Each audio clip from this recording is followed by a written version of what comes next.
As a young man, getting married before 30 is it's like leaving the party when the party is just about to start.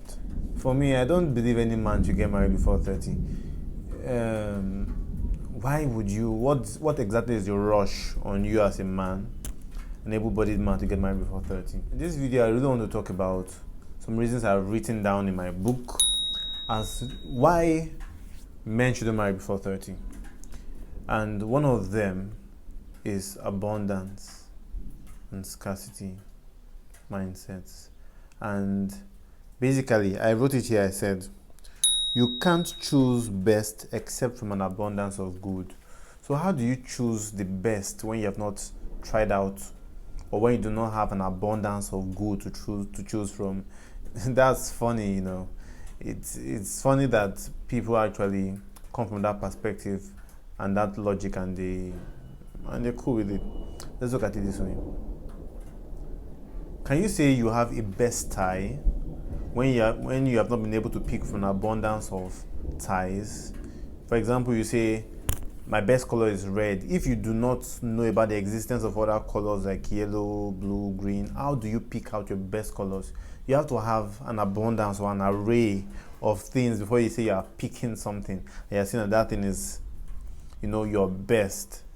When we get married, we are picking out like the best, or the best selection at least for marriage.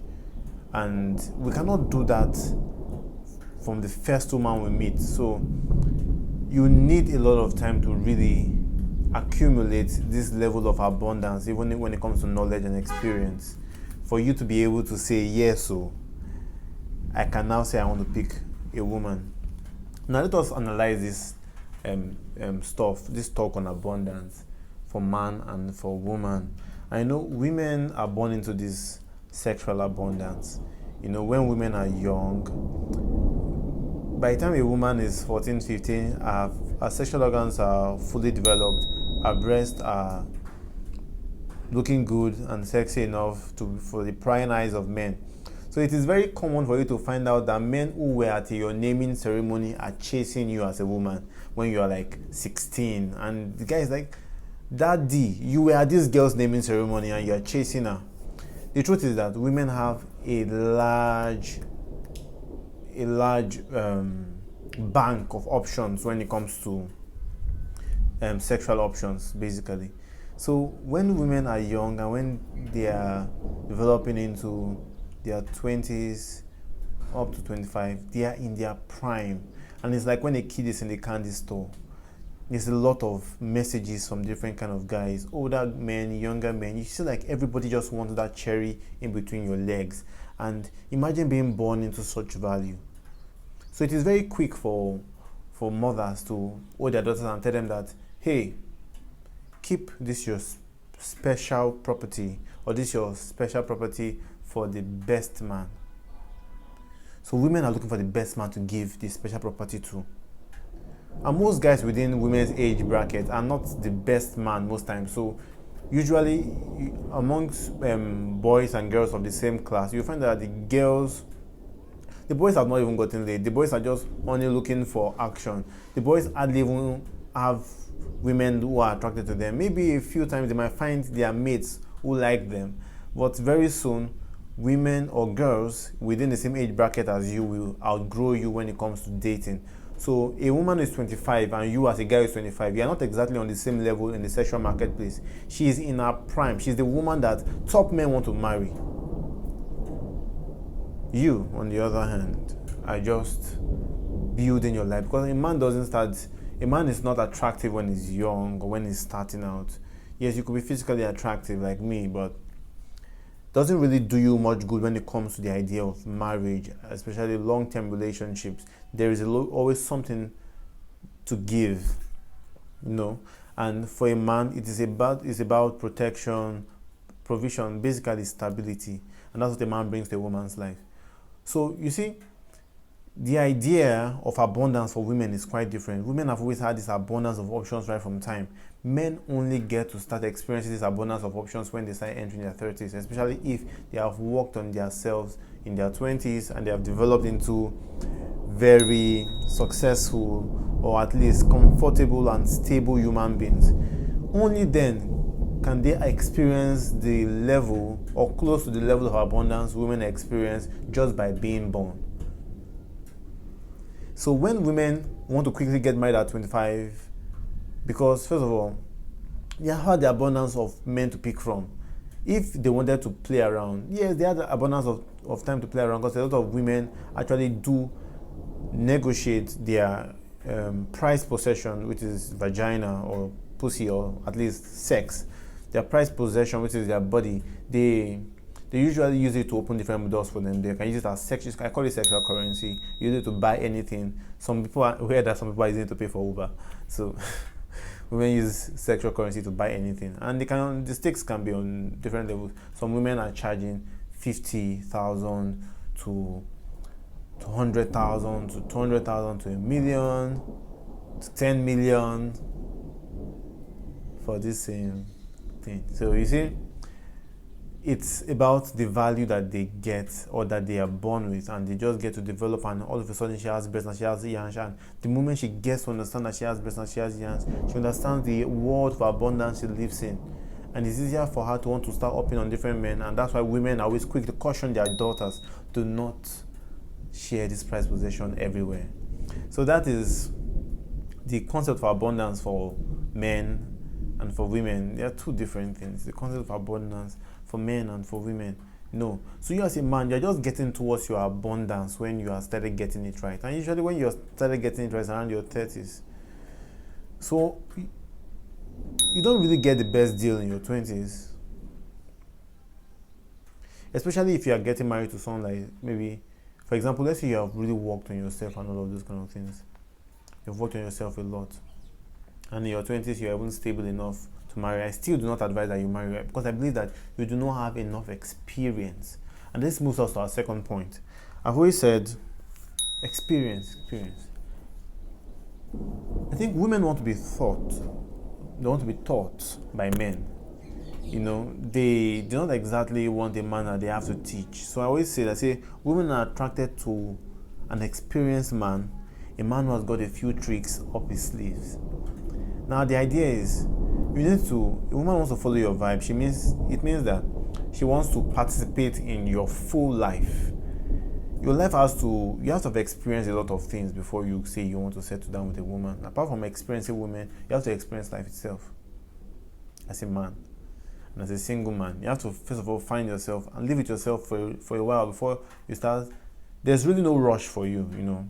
I really do not get the rush from men. So let us talk about, we've spoken about the abundance of it, because you cannot really make a good selection of the best from abundance.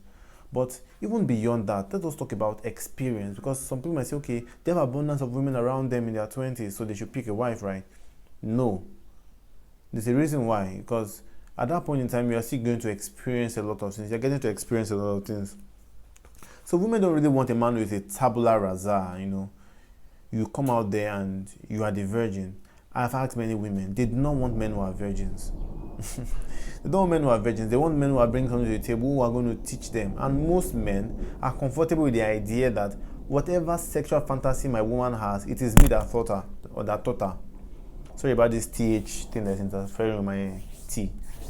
It is me that taught her. So we usually want that feel that I'm the one responsible for all her bad behaviors. I taught her to be bad, but she's not a bad girl, man. She's an innocent girl who I destroyed her innocence. Men want to mate with a woman who is innocent, and that's why many times women want to push the innocence idea. You're having sex with a woman for the first time, or you're having sex with a woman, or she came around and you guys are having sex, and then she's trying to tell you that I don't usually do this, so I don't know, today was just, you know, trying to point out to you that I am not innocent, so you can see value me based on innocence and all of those kind of things. For men are not valued the same way. You are meant to bring some level of skill, some level of experience, some level of individuality. You have to have found yourself to some level. That's what you bring to the relationship for a woman, and that's what makes it a more interesting interaction. You know, you have to experience different women, different kinds of women, for you to be able to tell that actually there are indeed different kinds of women. And also, for you have to also experience them long enough for you to be able to know that even these different women are actually the same women. So you see, women are different, but they are the same. And you're like, Ima, women are different, they're the same. It's not plenty science. It's straight up. Women are different, especially from individuals, personality, the looks, especially from the casing and all those kind of things. But they are the same in many ways when it comes to some reactions which we have actually seen to be based on evolutionary development. There are some things that women will do that it is peculiar to people of their sex or of their gender to do so, for many reasons, which I'm not even willing to go into right now. So you have to have experienced different women to be able to understand different things. You see, experience teaches you a lot of things as a man. Experience is when you learn about rejection, it's usually from your experience with women or from your experience in life and all those kind of things. You learn some basic life skills before you get into marriage. Or you have to understand dealing with women before you say you want to deal with one woman or more women, depending on if you're polygamous or monogamous, for a long time, like for the rest of your life. That's some big shit, you know. So you have to be well set for that. And one of the things I always try to put up is this: I said, how did you learn your first lesson on presumption of innocence? You know, we all grew up with the idea that everyone we meet is so innocent and all those kind of things, and of course, they perpetuate the idea that they are innocent. I mean, rain is falling, or rain just fell, so there's thunder everywhere. So it's normal to perpetuate the idea that men or that women are innocent, you know, and that's the idea that's always been moved every time. And one thing we have learned from our lessons on presumption is that we would not presume again. And usually every man that tries to presume women's innocence learns his lesson not to. You know, you have heard of that woman that is all, you're like, oh, that girl is a virgin, we should not talk to her, we should not make this sexual move at her because she's keeping it for her husband. And then you hear that she went to school and she lost her virginity the first week. And then you find out that research on women and sex is not the way we think it is. It is not like women are always so innocent, you know. So we get to learn that most of this innocence that we put on women is just basic presumption, and they're not exactly as innocent as we present them to be. So usually you can get that idea when you have experienced women. You understand the different sides to these things, you know, understand the different situations to these things. Another thing is breakups, rejections, annoyance. Sometimes some women will do some things that will just really piss you off. You have to understand how to be stoic, how to guide yourself when you're dealing with women, so you don't just get into some kind of emotional up and down because of another person.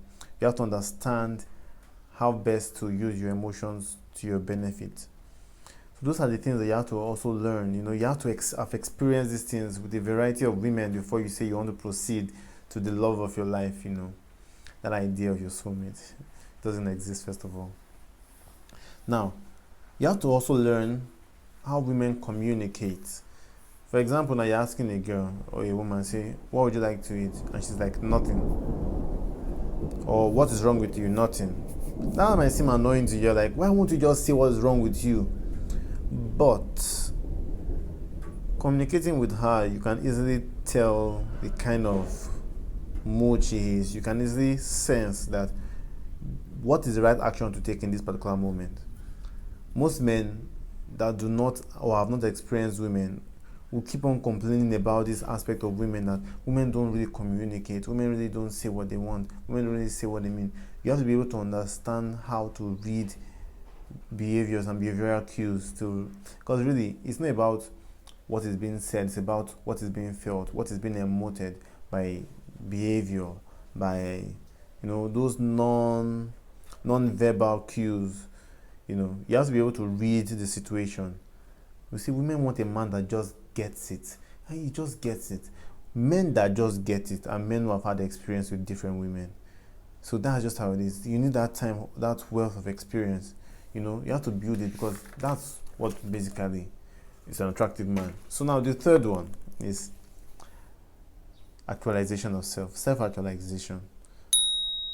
You see, I was reading one tweet from Corporate Machiavelli, and it says, women are not venture capitalists or angel investors. They do not believe in your potentials. They don't believe in your future, your bright future. No. Women look for the one that is, the potential is seen, or it has come out already. The one that has been actualized, that's what they're after. Women that are after is a fully self-actualized man. And not a man who is finding himself. They're not really so attracted to your potential. Yes, a few women might wait with you, and of course, like I always say, if women can sense your potential when it's not yet there, and they have the faith to hang around, then you should hold those ones tight, very tight, and you owe yourself, a lot of, you owe your conscience, you owe your masculine self, the honor of keeping your word to that person. If that person has kept their word to you, hanging around all of those kind of times, especially if they had this value, being solicited by other people, and they hung by you. So let's go back to what we're talking about, self-actualization. So women basically believe it's not safe to invest their money with a potential market, or with a potential business, or a business that has a bright future. No, they're not that kind of investor. They want to see how much you're making. What is the revenue? They want to check what is coming out. Is the business making money? How much did you make last year? The way you are looking like, it's like your business is not going to make money very soon. No, I'm not ready for this long-term investment. And that's the kind of investors women are. So usually what we find out is that most men who have not really experienced women enough, are not picking from an abundance, cling to one woman and begin to struggle to meet up with what she wants. And we start seeing that they try to mimic the already sufficient man, They try to mimic that guy. You see young guys really stressing themselves out, trying to be the best of providers, when it's not even within their means to be that. You understand that? So, and this kind of things crushes a lot of men, and they say, women this, women that. And we should understand that sexual actualization makes you ready for that position of leadership. Beyond just how attractive you are to a woman, there's a lot that has to go with leadership. A man has to be a leader. A man has to bring about order and stability. Can you be that man? If not, there's really no need opening up to marriage. Most men in their 20s are just actualizing themselves, are discovering themselves. There's really no need to now add another person on that journey. Like, you are leading this person. You have to discover yourself first. And that's the reason why I always peg the marriage age for men around 30. You see, in those days, women could marry at 16, men could marry at 18, There was really no much schooling to do. There was really no need to go. Now, these days you go to school, you go to secondary school, you go to university, you still go for masters, you see you have to go for your PhD before you go searching for jobs. We had times when people would finish school and there were jobs around, Not the same right now. It's a different situation right now. So right now, women are seeing that they even have to, build a career to some level at least, so they can have some level of self-sufficiency to be able to support still, or maybe to be able to support husbands that they get married to. So usually the time for marriage is not as early as it used to be. So now, but even then, in all of these things, biology doesn't change. Women don't stop aging, or women don't stop being unfertile when they're getting older, fertility doesn't start dropping at a later age simply because we now have to do some more things before we marry. No, biology doesn't wait for you. Same, so that's the reason why for women the urgency to marry, especially for women that want children, the urgency to marry is quite understandable. But for you as a man, you don't really have that kind of biological clock. So where are you running to? So usually, these things I've just said down, they usually come with objections. People have other arguments for why they feel like men should be married earlier, or people generally should marry earlier. And I've seen some people, especially, I think in Nigeria, yeah, I think Yoruba people marry early too. I think I've seen some men that want to marry, they marry early. I'm not too sure on the tribe that marries the earliest, Yeah, but I think prominent among them. Back to what I was saying. Now, they want to push this idea of get married early, and they say that so that you can have children, and you can see the children of your youth. So you can have children in your young age, so your children know you when you're young. And I look at it as like, yeah, plenty bullshit. First of all, 30.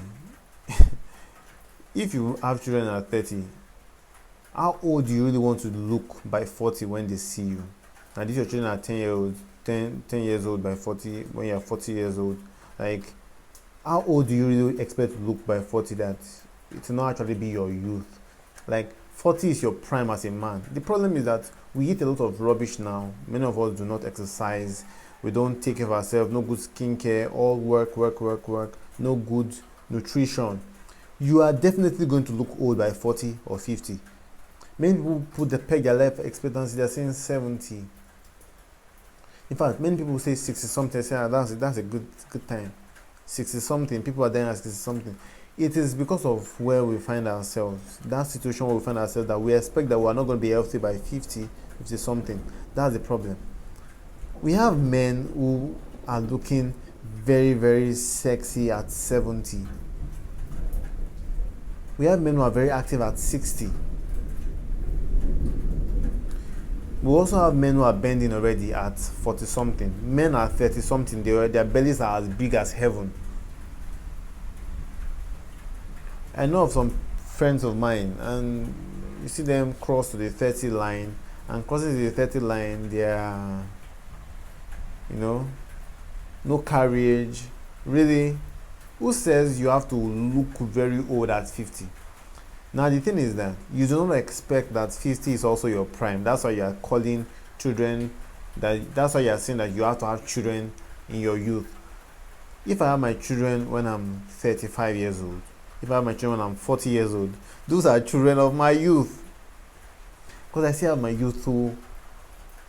my youthful fire. I'm still able to perform sexually. I'm able to perform different aspects of my being a person, as being a man. It's even better for me then, because I have more direction to give these children. I have more to provide them for life. I have more to lead them on. Man, there's a lot of things, there's a lot of reasons why you should not marry before you are 30, before you start actualizing yourself, before you start knowing yourself as a man. Give your spouse something, something to marry.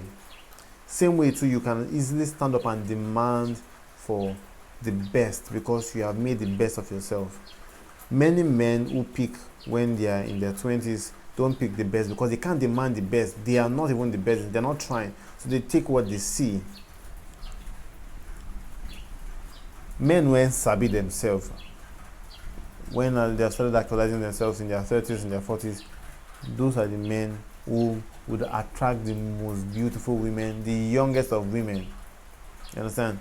The youngest of women would always be attracted to those levels of men. They say the most attractive age for settling for women, or that women become the most desirable, is around 22, 23. They have become the most admirable. That from research anyway. And we know that this same 22, 23-year-olds they are very much wet under there for 40-year-olds, 50-year-olds. Trust me on that. As long as these 40-year-olds, 50-year-olds still maintain a very, very fit look. That's why we say men should work out, should eat well, should live good lives, so that they can maintain this beauty. Because men age like wine, women age like milk. So of course, as milk gets older, it tastes bad. But as wine gets older, the better it is, Men are supposed to be sweeter as they age older. But now, what we have right now is that many men have been feminized or made so effeminate, such that they feel like they should do soft things. And when you do soft things as a man, you do not get to grow. You do not get to grow if you do soft things, just soft things as a man. And that is really the pandemic that we have found ourselves in. So why are men rushing to marriage? I mean, let's even check the benefits of marriage really for a man. But let's not go into that. This is not the video for that. So yeah, that's one of the objections. One of the objections is that your age and all of those kind of things. But the thing is, another people say, you need a person, or you need to meet a person when you're young, so that you guys will give yourself some level, the same level of. That is, the give yourself your youthfulness each.